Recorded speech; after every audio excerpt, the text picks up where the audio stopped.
नाव हादसे ने एक बार फिर से सुरक्षा को लेकर सवाल खड़े कर दिए हैं। जहां पर नाव हादसे में 3 लोगों की दर्दनाक मौत हुई है।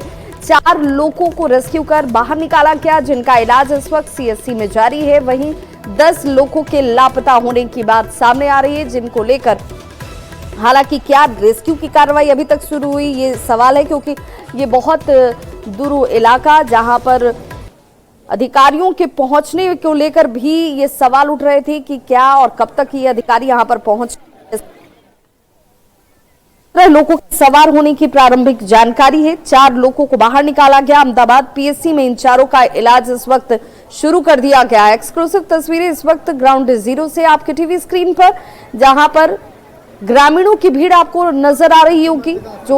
जो लोग लापता हैं उन्हें लेकर चिंतित नजर आ रहे हैं। सुब्रत गुहा संवाददाता कटिहार हमारे साथ इस वक्त ज्यादा जानकारी के साथ जुड़ गए हैं। सुब्रत, क्या अभी तक कोई रेस्क्यू ऑपरेशन शुरू हो पाया जो लोग लापता हैं उन्हें लेकर? जी देखिए, अभी रेस्क्यू स्थानीय स्तर पर जो टीम है उनके द्वारा शुरू कर ली गई है, लेकिन अब तक कोई और शव बरामद नहीं हुआ है। यानी लगभग 10 लोग अब तक लापता है। और बड़ी बात यह है कि ये जो हादसा हुआ है इसके पीछे लोगों की गैर जिम्मेदाराना जो हरकत है वो बताया जा रहा है। इस इलाके में एक छोटी नाव चलता है जिसे डेंगी नाव कहा जाता है। उस डेंगी नाव में चाइनीज मोटर लगा हुआ था और मोटर फेल होने के बाद ये हादसा हुआ है। प्रारंभिक स्तर पर स्थानीय लोगों के द्वारा यही बात सामने आ रहा है और अब तक 10 लोग लगभग लापता है और स्थानीय स्तर पर जो रेस्क्यू टीम है उनके द्वारा खोजबीन शुरू किया गया है, लेकिन अब तक और लोग बरामद नहीं हुए। जो लापता हुआ अब तक बरामद नहीं है, इसीलिए एक बड़ी हादसे में बड़ी लोगों को जो मौत की आशंका बना हुआ है। 3 शव बरामद हुआ है और 4 लोग किसी तरह तैरकर बाहर निकले हैं। उन लोगों के माने तो वो लोग जो दियारा इलाका का जो खेत है वहां पर जा रहे थे और ये डेंगी नाव है, छोटा नाव होता है, इसमें 5 से 6 लोग सवार हो सकते हैं। वैसे नाव में 17 लोग कैसे सवार हो गए? यानी सीधे तौर पर सुब्रत गुहा, यहाँ क्षमता से ज्यादा लोगों के सवार रहने की वजह से ही ये नाव हादसे का शिकार हुए हैं। जी, जो प्रारंभिक जानकारी स्थानीय स्तर पर है इसमें यही बात साफ हो जाता है। जो ज्यादा लोग सवार होने के कारण ये हादसा हुआ है और फिलहाल प्रशासनिक स्तर पर और तमाम बिंदुओं पर जांच की जा रही है। बहुत बहुत शुक्रिया सुब्रत गुहा इस तमाम जानकारी के लिए। तो 10 लोग अब भी लापता बताए जा रहे हैं। कोई रेस्क्यू की अभी तक जो इस तरह के ऑपरेशंस को लेकर सक्षम होती है वो नहीं पहुंच पाई है, क्योंकि ये दूर का इलाका है, दुर्गम इलाका है। स्थानीय स्तर पर हालांकि इस वक्त लोगों की खोजबीन जरूर शुरू हुई है, लेकिन इसमें अभी तक किसी तरह की कोई सफलता नहीं मिली। जरूरत से ज्यादा लोगों के सवार रहने की वजह से बताया जा रहा है कि ये नाव हादसा हुआ।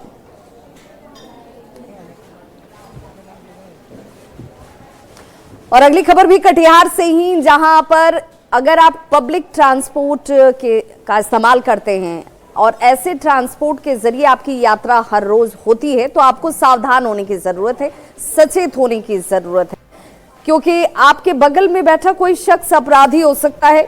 पलक झपकते वो आपकी जेब पर हाथ साफ कर सकता है। कटिहार से ही ऐसा एक सनसनीखेज मामला सामने आया और इस गैंग में लुटेरी लेडी गैंग जो है वो ज्यादा सक्रिय नजर आ रही हैं। ऑटो में यात्रा के बहाने बगल में बैठी महिला या सवारी के पैसे कैसे उड़ाए जाते हैं, ये सभी उसमें माहिर बताई जाती हैं। आंगनबाड़ी सेविका ई रिक्शा में बैठी हुई थी और उनके बगल में बैठी कुछ महिलाओं ने उनसे 27,000 रुपए बड़ी सफाई से उड़ा लिए। अच्छी बात यह रही कि महिला ने उस लुटेरी गैंग को पहचाना और पुलिस की मदद से पैसे वापस हुए और ये पुलिस की गिरफ्त में है।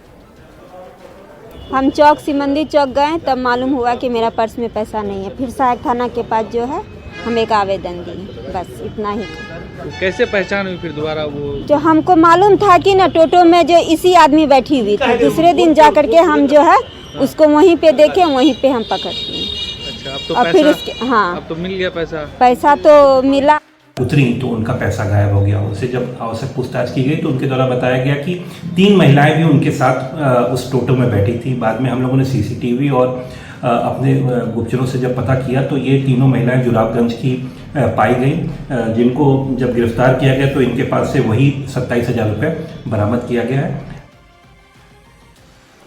और अगली खबर शिवहर से है, जहां पर अपनी प्रेमिका से मिलने पहुंचे प्रेमी की लोगों ने जबरन पकड़कर शादी करा दी। बताया जाता है कि प्रेमिका ने इस शख्स को मिलने के लिए बुलाया हुआ था और इसी दौरान लोगों की नजर पड़ती है और इसे पकड़कर लोगों ने देखिए मंदिर में कैसे शादी करा दी। ये तस्वीरें इस वक्त आपके टीवी स्क्रीन पर ताजपुर गांव में युवक और युवती के बीच बताया जा रहा है कई सालों से प्रेम प्रसंग चल रहा था और शनिवार की रात ही ये प्रेमिका से मिलने के लिए पहुंचा। युवक के यहां पर पहुंचने की भनक लड़की के घर वालों को लगती है और फिर दोनों को पकड़कर शादी करा दी गई।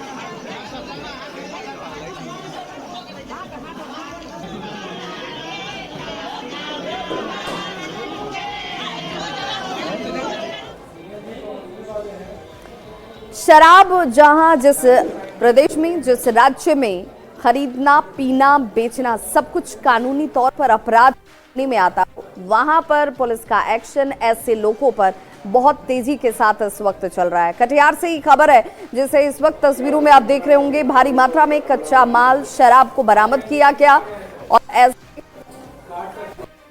माफियाओं पर पुलिस का डंडा देखिए किस तरीके से चला। उत्पाद विभाग और बनिहारी थाने के पुलिस ने संयुक्त कार्रवाई करते हुए देशी शराब की कई भट्टियों को ध्वस्त कर दिया है।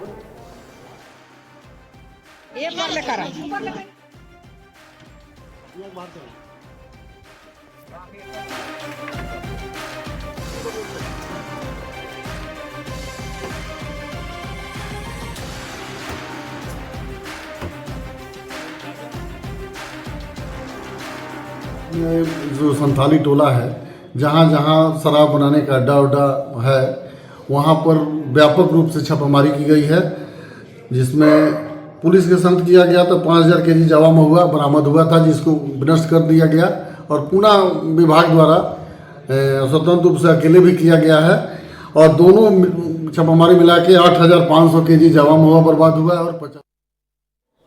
और चलिए अब आपको सीधे लिए चलते हैं पटना, जहां पर मुख्यमंत्री नीतीश कुमार की मौजूदगी और इस कार्यक्रम में मुख्यमंत्री नीतीश कुमार अतिथि के तौर पर पहुंचे हुए हैं। इस वक्त सीधी तस्वीरें आपके सामने।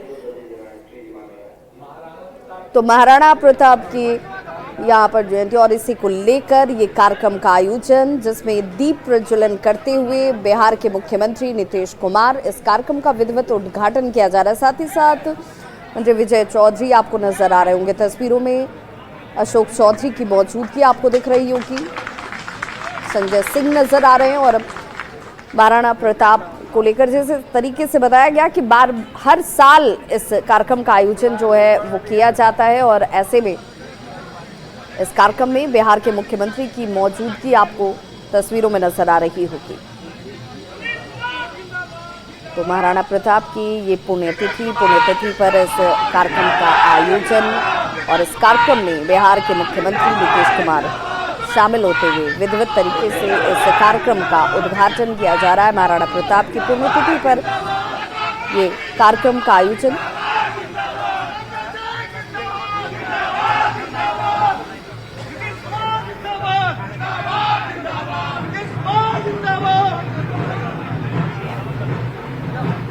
तो इस कार्यक्रम के जरिए ये सीधे तौर पर ये माना जा रहा है कि यहाँ इन तस्वीरों के जरिए आप समझ सकते हैं कि महाराणा प्रताप की शौर्य गाथा को लोगों के अपने जीवन में उस कार्य को कैसे समाहित करना है, कैसे सीखना है, इसकी चर्चाएं बार बार होती रहती हैं। हर बार जब इस तिथि पर कार्यक्रम का आयोजन होता है तो मुख्यमंत्री नीतीश कुमार की मौजूदगी ये बताती है कि कैसे वो हर समाज के लिए यहाँ दृढ़ संकल्पित नजर आते हैं। और महाराणा प्रताप की पुण्यतिथि पर इस कार्यक्रम में खुद उनकी मौजूदगी इस वक्त आप देख पा रहे होंगे, जहाँ पर उनके साथ विजय चौधरी मौजूद आ रहे हैं, अशोक चौधरी की मौजूदगी आपको दिख रही होगी